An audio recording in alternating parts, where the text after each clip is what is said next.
Hello everyone, welcome back to Project Wingman. Today we are moving on to Mission 19. In the last episode we retook the city of Prospero, or we completed retaking the city of Prospero, after the return of Calamity, as they call it. But let's get right into it and listen to the mission briefing, and then yeah, we'll see whatever rant I decide to go on. The time is nearly upon us. Presidia is on the horizon, and the Federation is cornered like a rat in Cascadia. This is their final beast, and they are desperately trying to keep it fed. The Independence Force is preparing for one last naval engagement before the siege of Presidia begins. For months, ever since the lockdown on aerial cargo and commerce, the Federation military in the region has used Presidian ports to assist its supply train. This only increased when Prospero was lost and the geothermal fractures were reignited. Our fleet, along with eminent domain, has tried its best to plug all the holes in our own blockade. However, the Federation has brute forced their way into having a line. The naval convoy is the Federation's only lifeline left. Once it is severed, we can choke out the considerable defenses of Presidia. However, there is also another objective to this. In Presidia's main naval harbor is the Federation's first naval battle group. Its concentration within the harbor currently represents the strongest component of Presidia's defenses. Ever since the war started, they have not moved from their position in order to reinforce the city. We intend to change that. By taking out these vital convoys, we anticipate that this fleet will have to respond in order to keep Presidia from being trapped. Independence Force naval elements not already predisposed are being rerouted to just outside of Presidian waters to throw themselves upon the naval blockade. Its destruction, the immediate replacement with our own blockade, and then the removal of the Federation's own naval force is paramount in winning this war.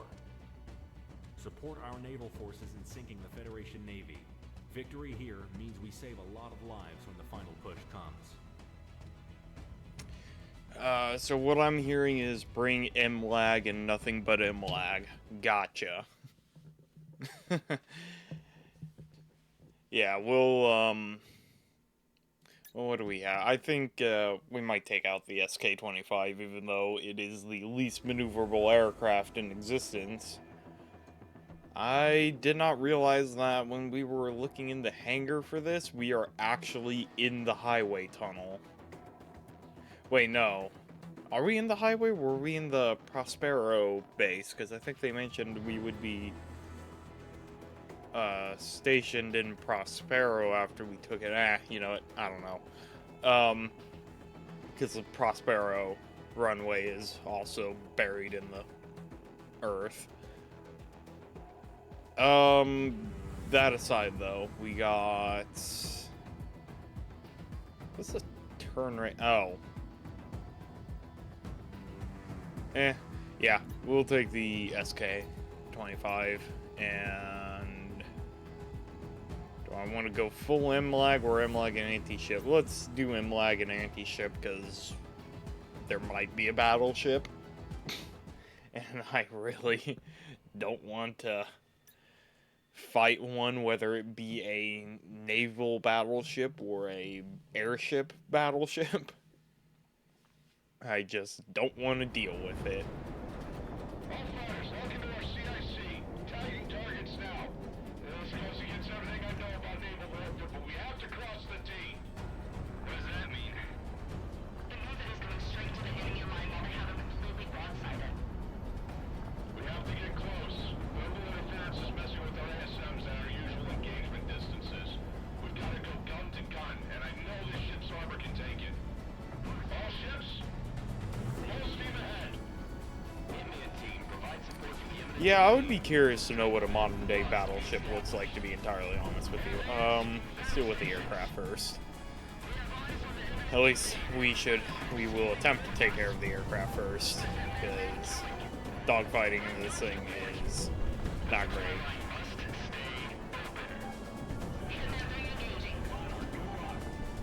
Nope, I don't want missiles.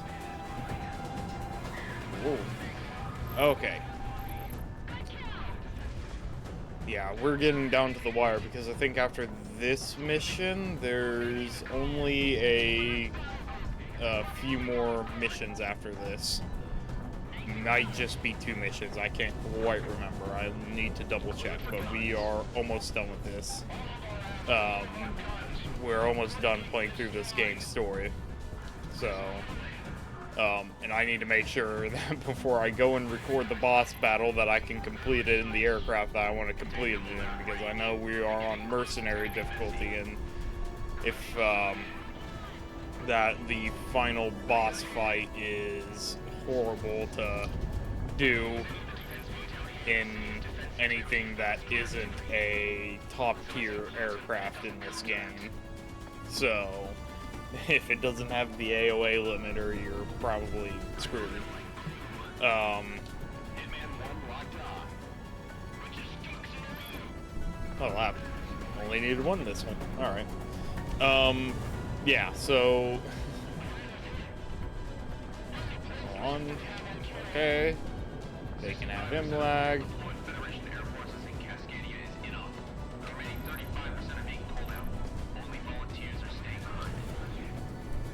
Yeah.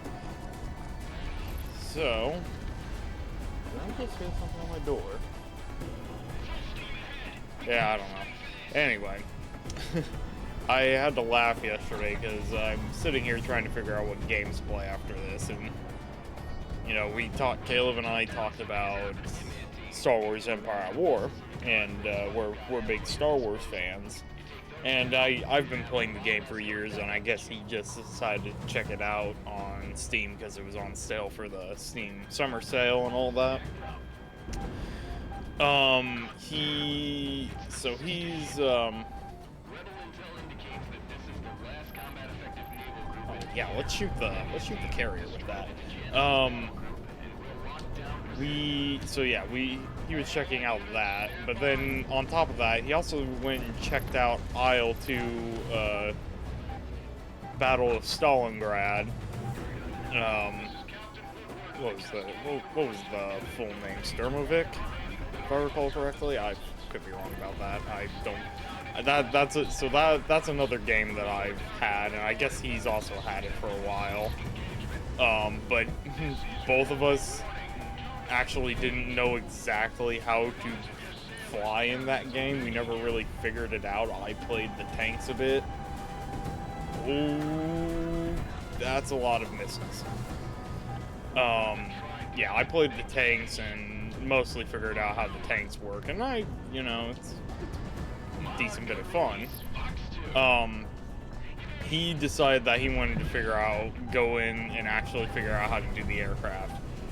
Realized that he can't really do that without the and I'm not sure if this is something that we're just being stupid and there is a way to do it, but without a proper aircraft simulator control system, getting one of those really expensive well, actually you could probably find a cheap joystick or something, but yeah, it's something that you need like a joystick or something for in order to control the aircraft properly. Okay, they need to lay off the missiles for a second. Wow. Oh, the aircraft carrier wasn't fully broken. That explains a lot. I shot it well. Oh, Jesus. Yeah, I shot it with an anti-ship missile. It didn't sink. Maybe it's Sea-Wiz got the missile. I don't know. But anyway, so Caleb was checking out that, and I was like, you madman. We are too stupid for that. But, that's a game that we are looking at as well, I guess. I was like, yeah, we might play that at some point, but I'm gonna wait for you to figure it out before I try figuring it out, because I'm an idiot and don't really want to spend time on it. Ooh, I don't want that.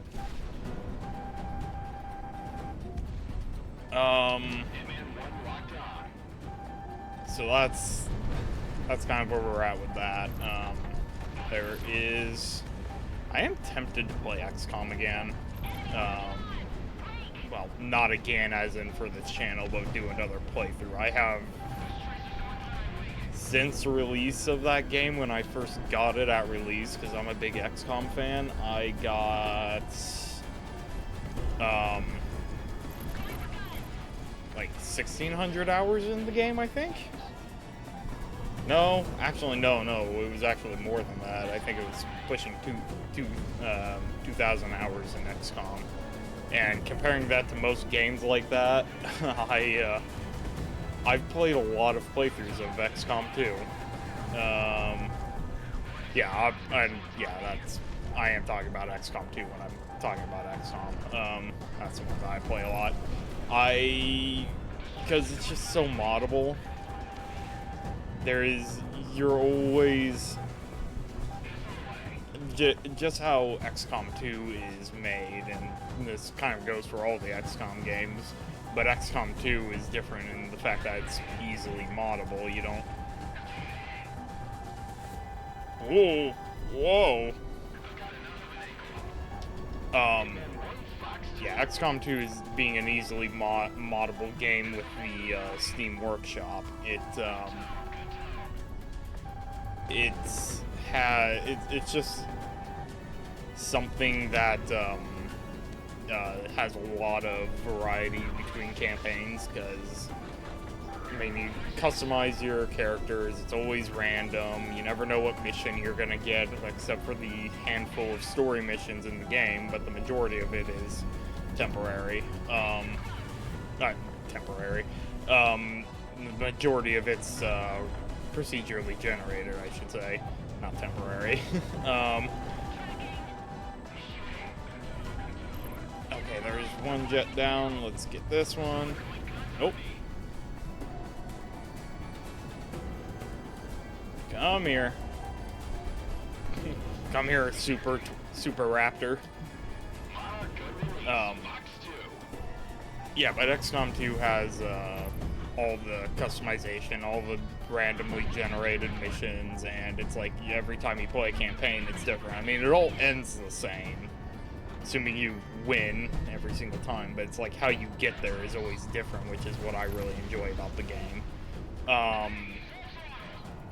And I haven't done a playthrough of XCOM in a little bit, so I might be a bit rusty at it, but I would love to. I know Cameron hasn't even finished a full playthrough of XCOM 2 yet, or any XCOM game for that matter. He's only played XCOM 2. I've played, well, I actually got into the series when I watched Paul Source Jr. way back when do a playthrough. I don't think he finished the playthrough. I can't remember if because I watched partway through it and then started watching his other stuff, his Minecraft stuff back in the day. But he did a playthrough of XCOM Enemy Unknown, and I think that was also before they even had the DLC for that game out, the Enemy Within DLC at least. Which is actually a really cool DLC. Is that it? Are we done? Yeah. What? There's no other...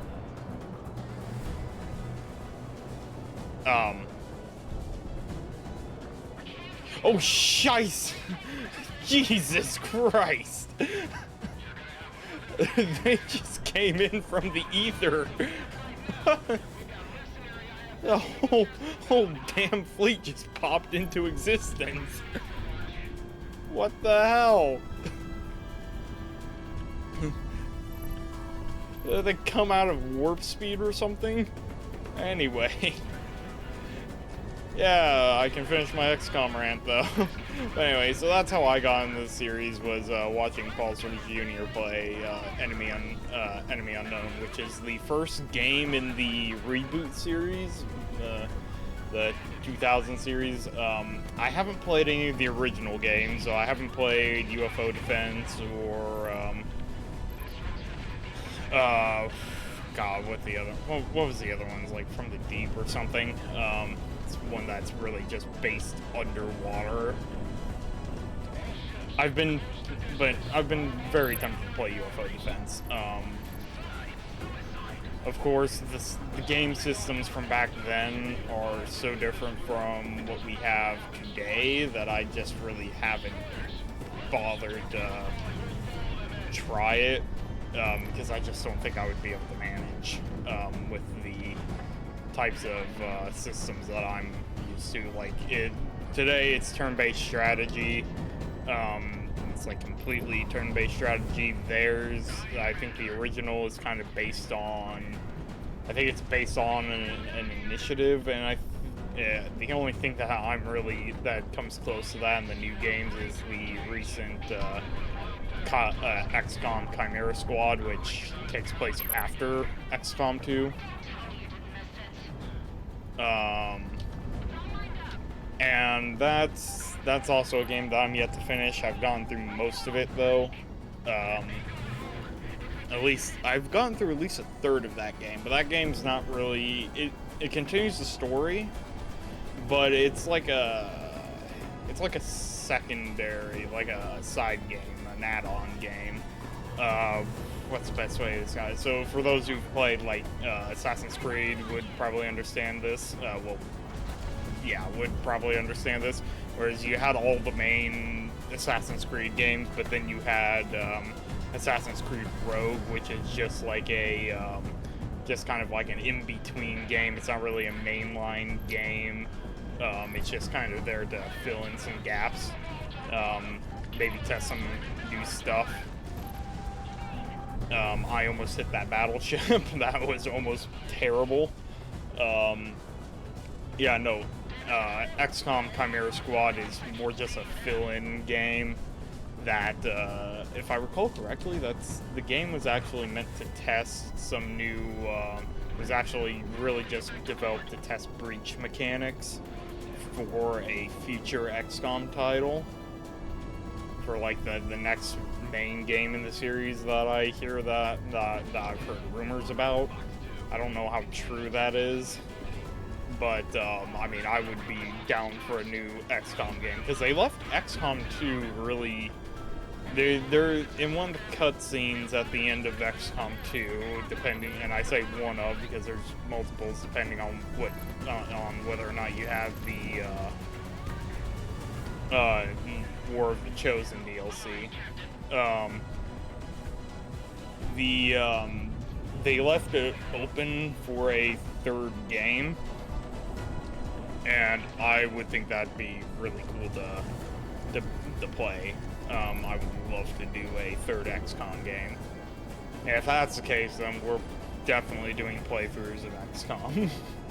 if they announce a new XCOM game.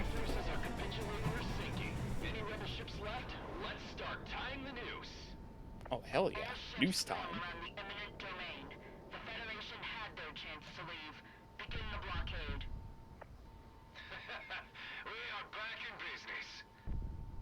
Good to have you back, boss. You bet your ass it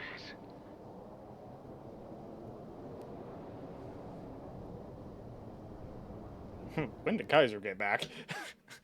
Did he say something while I wasn't paying any attention? I can't remember.